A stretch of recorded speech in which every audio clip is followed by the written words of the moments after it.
On explore, on essaie de faire le tour de plus de choix possible. Les jeunes à l'éducation des adultes peuvent arriver avec un objectif très bien défini. C'est pas grave, on prend le temps aussi d'aller voir est-ce qu'ils ont vraiment tout exploré. Des fois, ils arrivent et ils savent pas qu'est-ce qu'ils veulent faire. Donc, on leur permet d'explorer. C'est un petit peu pour ça qu'à l'éducation des adultes, oui, on fait du counseling individuel, de la connaissance de soi, des rencontres en individuel. Aussi, on essaie de faire de plus en plus de groupes pour essayer d'informer. On invite des conférenciers, on invite des comités sectoriels, on invite des gens qui vont leur parler de professions précises. Parfois, ils nous arrivent avec un plan A qui nous, nous, parce qu'on considère que la personne, ça va être difficile pour elle de réaliser ce projet pour toutes sortes de raisons, aussi bien économiques, sociales, familiales ou même scolaires. Et c'est de l'amener tranquillement à identifier un plan B. Et à travers ce plan B, bien souvent la personne va nous revenir. On lui demande naturellement, elle a des moments de réflexion où là, elle doit revenir et on va discuter de ces moments de réflexion. Qu'est-ce qu'elle en a, quelle en a été la conclusion.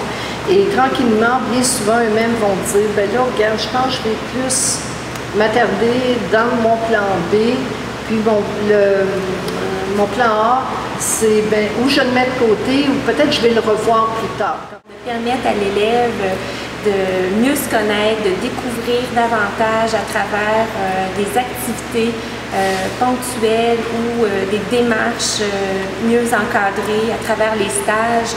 Donc, de revoir aussi l'élève qui a appris à travers cette activité-là concrète, où il a pu manipuler des choses. Donc, on voit des yeux, surtout chez les élèves du primaire, s'émerveiller devant tant de connaissances qui leur arrivent tout d'un coup.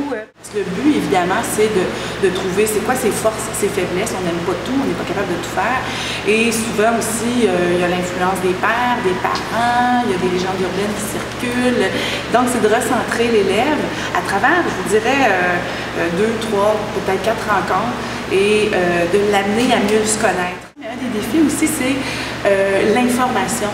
Je parlais tantôt aussi des professions qui sont souvent les plus classiques, nommées chez les élèves, et c'est de leur faire découvrir. Moi, il y a des opportunités dans la formation professionnelle, la formation technique. C'est souvent des formations malheureusement qui sont boudées.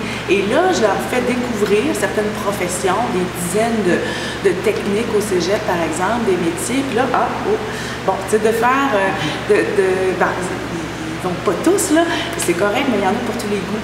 Et c'est ça aussi qui est important, donc d'arrêter d'être dans des métiers classiques, qu'il y en a pour tous les goûts et des centaines aussi de programmes.